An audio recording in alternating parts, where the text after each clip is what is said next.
When drilling a well, the only three measurements we can make are inclination, azimuth, and measured depth. But how do we take these measurements to determine where we are downhole? Well, let's start with the easiest possible case, a straight section of wellbore. At any survey station, the inclination and azimuth define a direction vector. That vector tells us how much of the next interval points north, how much points east, and how much points down in TVD. So when a well is not changing direction, the math is simple. You take that direction vector, multiply by the measured depth interval, and that gives us the change in north, east, and TVD. Notice how the magnitude equals 1 in a straight wellbore. But a survey interval has two ends. It has a direction at station 1 and a direction at station 2. So now that we have two survey vectors, we need to average them. For a straight section, these two directions are the same. So averaging them does not change anything.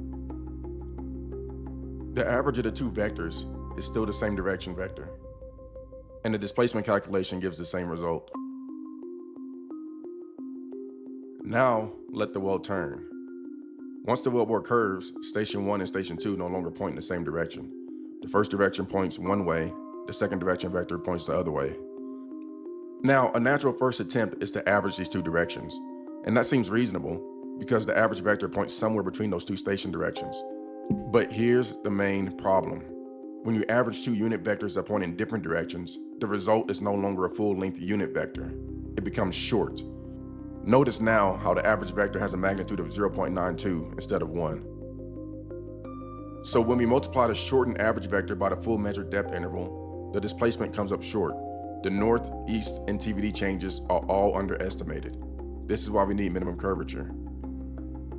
The amount of turn between two survey stations is described by beta. In my previous video, we calculated beta from the dot product of two direction vectors.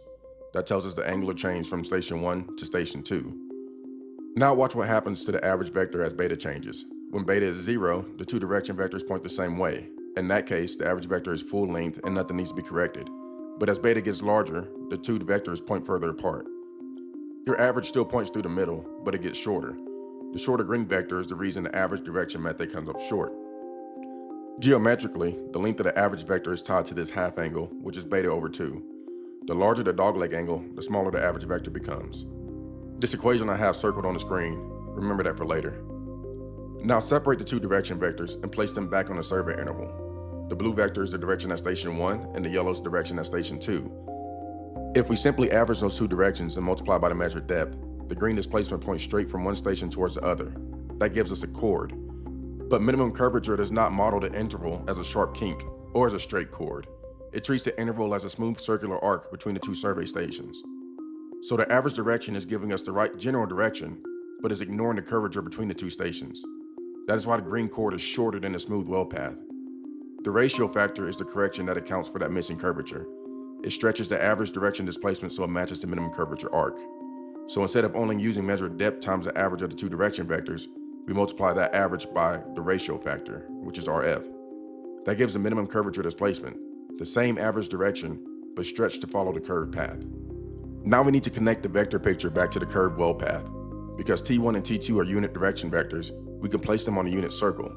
Each vector has a length of 1, so they act like the radii of that circle. The angle between them is beta, and if the minimum curvature treats the interval as a circular arc, then the measured depth interval is the arc length between those two directions. The straight displacement from station 1 to station 2 is the chord. If we cut the chord in half, we get a right angle triangle with beta over 2 at the center. That gives us the relationship between the chord and the angle. Half the chord is sine of beta over 2, so the full chord is 2 times sine of beta over 2. Now we can compare the chord length to the arc length. This equation tells us how much chord length we should get for every 1 unit of arc length, and since we know the arc length is our change in measured depth, we now have a way to calculate the minimum curvature displacement vector. And that was the missing piece. Combining both of these equations together, we now have a way to calculate the ratio factor. We'll sub in that equation I told us to remember earlier. We'll cancel out the measured depths, rearrange the equation. Since sine over cosine of an angle equals tangent of that angle, we'll combine those two to make the ratio factor that you see on your screen right now. Now remember, the ratio factor tells us how much we need to stretch the average angle approximation. As beta approaches 0, the two direction vectors start pointing in almost the same direction. The average vector is no longer shortened because there is almost no angle between the two direction vectors. At the same time, the circular arc between station 1 and station 2 becomes almost straight, and the arc length and the chord length become nearly identical. So in that case, there is almost nothing for the ratio factor to correct. And that is exactly what we want. As beta approaches 0, our ratio factor approaches 1. So the ratio factor only matters when the well is actually curving. The larger the dogleg angle, the more correction we need. The smaller the dogleg angle, the closer RF gets to 1. Now let's go back to the original problem. The average direction gave us the right general direction, but the displacement came up short because the well was turning. For this interval, the dogleg angle is 46 degrees, so the ratio factor is about 1.0574. When we multiply the average direction result by the ratio factor, the results stretch into the minimum curvature result. So the ratio factor is not changing where the displacement points, it's fixing the length. The average vector gives us the direction. The ratio factor accounts for the curve.